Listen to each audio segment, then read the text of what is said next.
আসসালামু আলাইকুম সম্মানিত ভিউয়ার ভাইরা, কেমন আছেন? এই তো আলহামদুলিল্লাহ আমি ভালো আছি। আমি নাসিব পাটোয়ারি চাঁদপুর থেকে।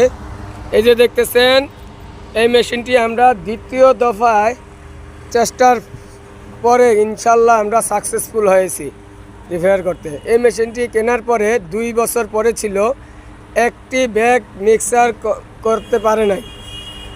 যে এই মেশিনটা আনছিল উনি এক ব্যাগ মিক্সারও করতে পারে নাই। প্রথম দফা আমি হেরে গেছি। ইনশাল্লাহ এবার আর হারি নাই, বরঞ্চ আরও আপডেট করে নিয়ে আসছি।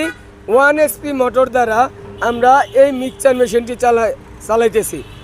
ওনার ছিল 7.5 গোড়া মোটর, অর্থাৎ 7.5 HP মোটর। তো সেটাকে আমরা পরিবর্তন করে 1 HP মোটরও ব্যবহার করলাম। বিদ্যুৎ খরচটা আমরা কমাইছি, প্লাস হইল গিয়া আমাদের RPM এবং লোড ক্যাপাসিটি